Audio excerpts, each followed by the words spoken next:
Very good. Okay बेटा, this is 5th class. बच्चे, I was asking you कि English नहीं बोल सकते हो ना, तो बस same thing, I have come in your school, ठीक है? I have come in your school to train you in spoken English. I will train you how to speak English. Okay, English को कैसे बोलना है। अच्छा, अब मुझे ये बताओ, इंग्लिश रीड कर लेते हो? ये क्या लिखा है? पढ़ सकते हो। अच्छा, अब मैं बोलता हूँ, I went to marriage yesterday, I ate lot of food there. क्या बोला मैंने? किसी को समझ आया?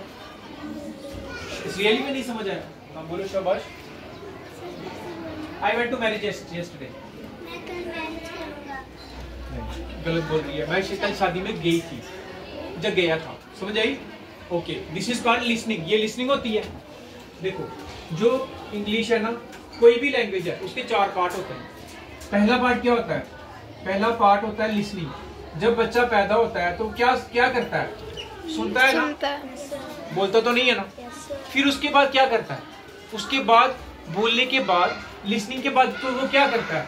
वो राइटिंग करता है। क्या करता है? राइटिंग। मैम उसको राइटिंग सिखाती है ना। फिर उसके बाद क्या सिखाती है मैम उसको? रीडिंग। क्योंकि इसके मतलब लिसनिंग आसान है ना? ये इजी है ना, क्योंकि बच्चा बचपन में सबसे पहले लिसनिंग ही करता है। अगर आप छोटे बच्चों को बोलोगे यहाँ आ जाएगा ना, पर बोल नहीं पाएगा कई बार, है ना? He can not speak. तो सबसे पहले बच्चा क्या सीखता है? लिसनिंग। फिर राइटिंग। क्योंकि आपने देखो, आपके घर में भी कोई छोटा स्मॉल बेबी होगा, वो वैसे ए बोलता नहीं है, पर ऐसे लाइन मार देता है ना? फिर क्या आती है? राइटिंग। उसके बाद क्या आती है? रीडिंग। A B B. फिर सबसे लास्ट में क्या आता है? स्पीकिंग। तो ये चारों चीजें 1 by 1 होती है।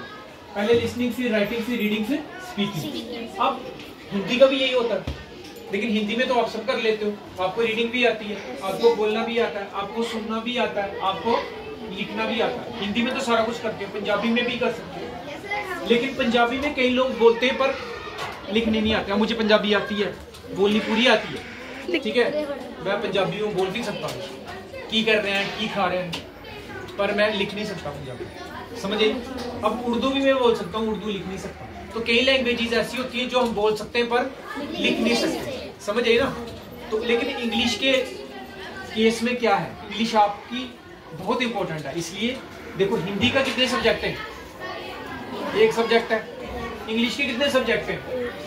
साइंस, मैथ, इंग्लिश, कंप्यूटर भी इसी में है। जीके। हाँ, जीके। एक हिंदी को छोड़ के बाकी सारी आपकी जो स्टडी इंग्लिश में है ना? इसका मतलब अगर आपको इंग्लिश अच्छी तरह से आ गई तो सारे सब्जेक्ट आगे ना, आपको आंसर याद करने की जरूरत नहीं पड़ेगी। एक बार मैम को पढ़ा, एसएसटी भी एक बार पढ़ोगे और खुद लिख लोगे। समझ आई ना?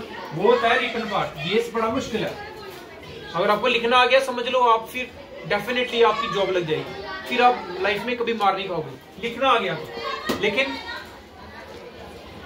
जिसको स्पीकिंग आएगी ना, ऑटोमेटिकली उसको लिखना भी आएगा। स्पीकिंग भी 2 तरह की होती है, एक टूटी फूटी ब्रोकन, एक होता है सही स्पीकिंग। जो सही स्पीकिंग करता है ना ग्रामर के साथ, उसको स्पीकिंग और राइटिंग जो है दोनों, राइटिंग और स्पीकिंग ये दोनों आ जाती है।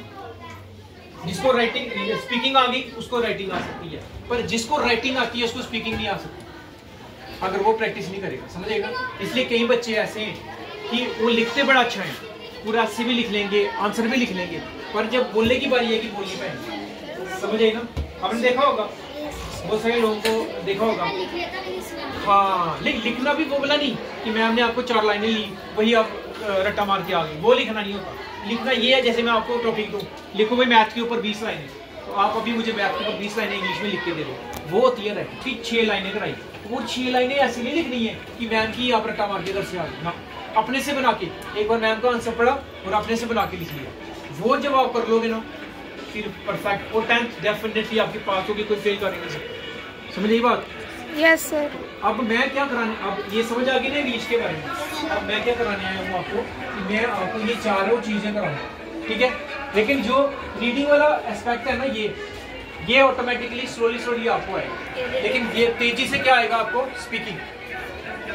और लिसनिंग, रीडिंग आपको स्लो करना होगा, ठीक है, थोड़ा सा। ये चारों चीजें इंग्लिश, चारों चीजों को मिला के इंग्लिश बनती है। अगर इन चारों में से किसी को एक भी नहीं आता वो इंग्लिश नहीं बोल सकता। हाँ, अब आपको मैं एक बताता हूँ, अंग्रेज होते हैं ना, अंग्रेज, अब आप बोलोगे सर इंग्लैंड में सब इंग्लिश बोलते हैं, कोई स्कूल जाए ना जाए तभी इंग्लिश बोलते हैं, नहीं बोलते? तो कुलचे वाला भाई इंग्लिश बोलते हैं। हाँ, लिसनिंग भी, शाबाश, वो सुन भी लेते हैं और बोल भी लेते हैं। ऐसा क्यों होता है पता है?